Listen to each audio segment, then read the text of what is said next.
Today, we are back at Motorcar Portfolio to take a look at this Pontiac Catalina wagon. But before we take the tour, if you just stumbled upon this channel, welcome. You've hit the gold mine. This channel, we feature cars off the beaten path. We cover the classics, vintage, some exotics. We love the orphan cars. If that sounds like something that would interest you, hit the subscribe button. Also turn on the bell icon next to it so you never miss a video. 1960 Pontiac lineup. Pontiac offered 4 models. The Catalina was the base model, followed by Ventura, Star Chief, and at the top of the heap was the Bonneville. Pontiac wagon lineup. Pontiac offered 2 wagon models. The Pontiac Catalina Safari was at the bottom. It was also nicknamed Cat Wagon, which our wagon is the Pontiac Catalina Safari. They made a 6-passenger and a 9-passenger version. At the top of the wagon lineup was the Bonneville Safari. Only 5,163 of those were produced. All right, let's talk specs. 213.7 inches long, 80 inches wide, 122 inches is the wheelbase. This car weighs 4,540 pounds. Production numbers. Total Pontiac production numbers for 1960 was 396,716, of which 210,934 were Catalinas. Of that total numbers, 6 passengers equated out to be 21,253, whereas 9-passenger wagons sold 14,149. Options: air conditioning, bucket seats, custom steering wheel, power brakes, power windows, power steering, remote control mirror, Wonder Bar radio, windshield washer. Moving on to engines offered. The engine output differs between automatic and manual transmissions. We're going to start with the manual transmission. Overhead valve 383, bore 4.0625, and the stroke is 3.750. It has a compression rate of 8.6 to 1, has hydraulic valve lifters, 5 main bearings. It's in a cast iron block, 230 horsepower at 4,200 RPMs, 390 torque at 2,000 RPMs, which is crazy. That's a big number for this time period.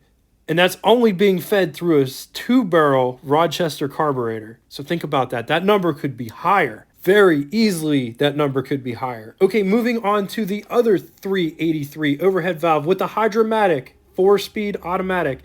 Bore and stroke are the same. Compression is 10.25 to 1.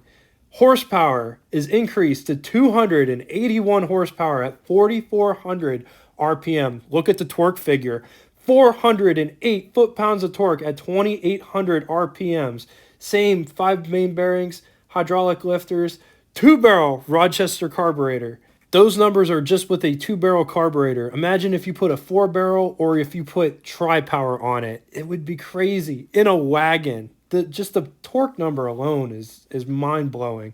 Pontiac offered 2 transmissions in 1960. The 3-on-the-tree column shifter unit, which was a synchromesh 3-speed transmission, or the Super Hydromatic, also known as Stratoflight, which was their 4-speed automatic. There was a 4-speed manual that became optional mid-year, and it was a floor-mounted 4-speed.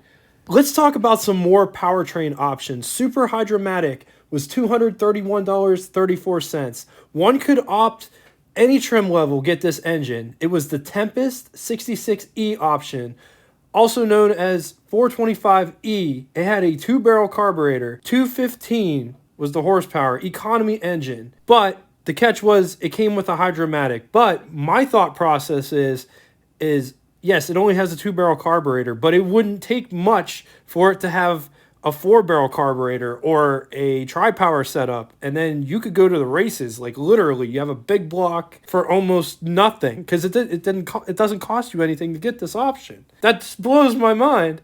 Rear end options. Hydromatic came standard with the 308 to 1 rear end. The optional rear end was a 323 to 1.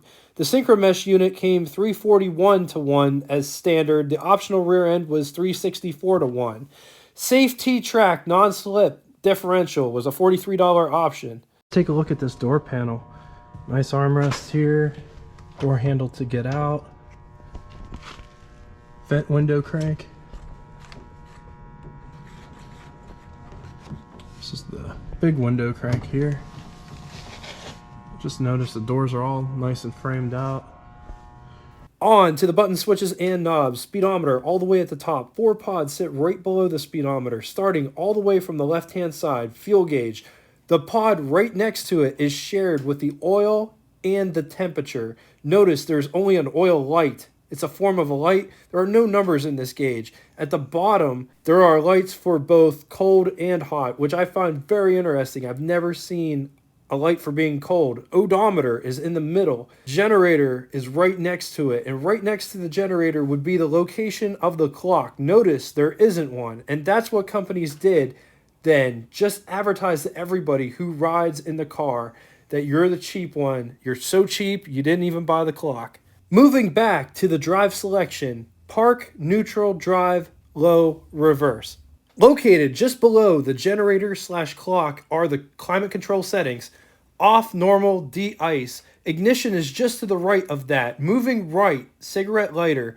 Just to the right of the cigarette lighter is the ashtray. Just to the right of that is the glove box, and the glove box is huge. This glove box is absolutely massive. It might be the biggest glove box on a featured car on this channel so far to date. I think it's bigger than the Cadillac Barrett's glove box. Moving right still, passenger side ashtray. Notice there's a nice courtesy light right underneath it.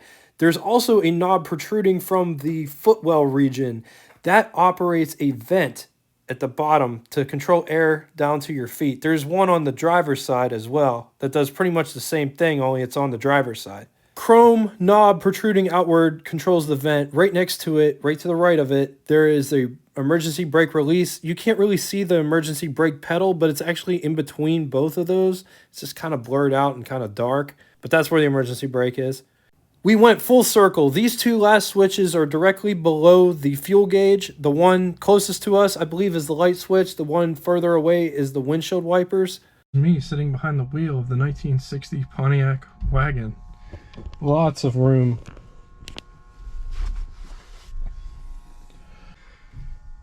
Look at the steering wheel, it looks great. That's what the over the hood looks like. Lots of space. These seats are like, these seats feel like a vinyl material.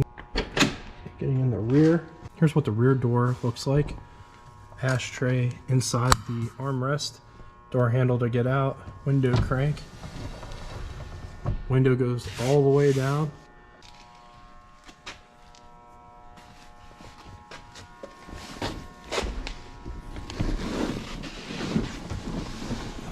Alright, I'm sitting in the rear seat.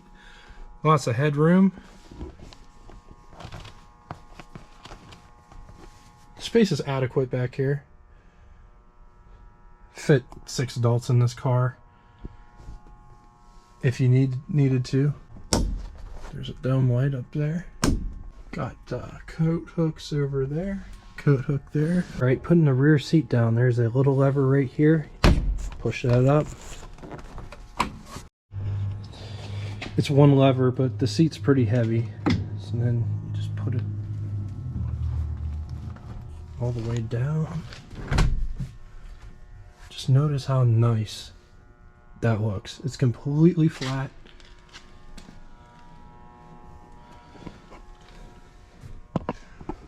Open the tailgate, there's a handle right here.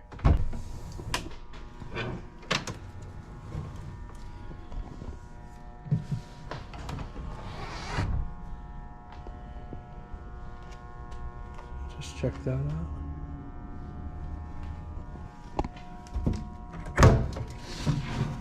Inside here, that's where the spare tire is and the bumper jack, as well as some instructions.